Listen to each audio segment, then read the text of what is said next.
Mesir kuno dan Sungai Nil, tradisi Indonesia yang merupakan pengaruh dari peradaban Mesir kuno, yaitu yang pertama, pengobatan dan pemulihan. Sejak zaman kuno, orang Mesir telah tertarik pada fisioterapi dan pengobatan herbal. Hingga saat ini, mereka masih mempraktikkan ilmu pengobatan herbal dan tanaman. Begitu pula di Indonesia.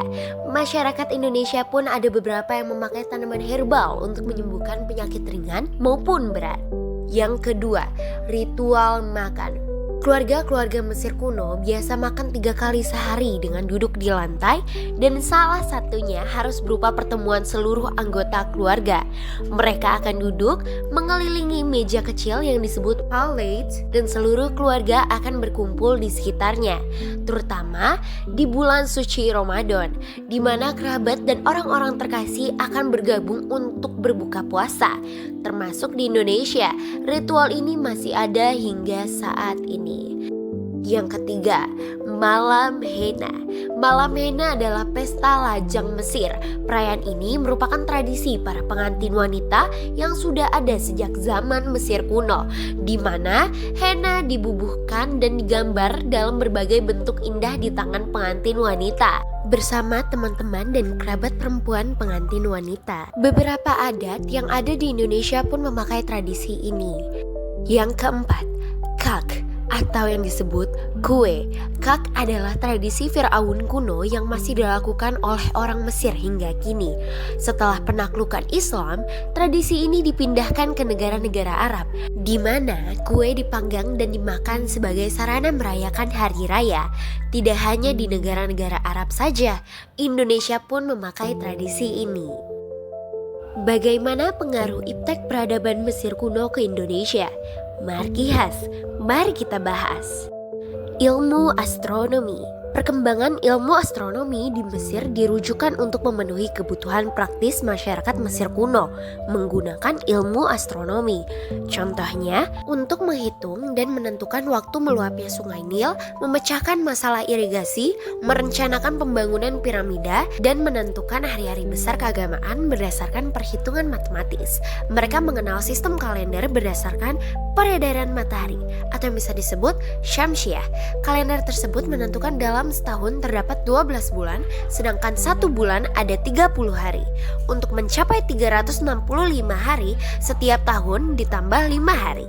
Yang kedua, matematika. Sama dengan astronomi, matematika mulanya digunakan untuk memenuhi kebutuhan praktis. Metode yang digunakan dalam matematikanya pun masih sangat sederhana, hanya terbatas pada penambahan dan pengurangan, lalu berkembang menjadi perkalian dan pembagian. Namun, cara yang digunakan masih sangat rumit dan kurang praktis. Yang ketiga, kedokteran. Kedudukan seorang tabib dalam kehidupan masyarakat Mesir kuno merangkap sebagai tukang sihir dan pendeta. Walaupun demikian, dalam bidang kedokteran mereka menggunakan obat-obatan. Himpunan pengetahuan kedokteran ada yang ditulis dalam papyrus. Ini adalah buku pedoman yang diajarkan dan dipraktikkan di kuil. Buku ini ditemukan oleh Edwin Smith, seorang ahli sejarah Mesir berkebangsaan Amerika. Eber, seorang ahli yang lain, juga menemukan sebuah buku yang isinya tentang pembedahan, anatomi, dan uraian tentang farmasi. Aku masih penasaran nih, bagaimana perkembangan dan perubahan fungsi arsitektur Mesir kuno sepanjang sejarahnya? Sini kami bahas. Arsitektur Mesir kuno berkembang selama kurang lebih 6.000 tahun, mulai dari bangunan lumpur di masa predinastik hingga monumen batu besar di era Ptolemaic. Awalnya, bentuk awal adalah mastaba, makam bertingkat, lalu berkembang menjadi piramida bertingkat, Djoser di Saqqara, dan piramida Giza di Old Kingdom. Peralihannya fokus berpindah dari piramida ke kuil sebagai pusat agama seperti Karnak, Deir al-Bahri, dan Abu Simbel yang selaras dengan fenomena astronomi. Era menengahnya, arsitektur bervariasi antar wilayah tetapi tetap mempertahankan simbolisme religius. New Kingdom, pembangunan dalam skala besar termasuk Colosseum, Menom, dan perluasan Karnak.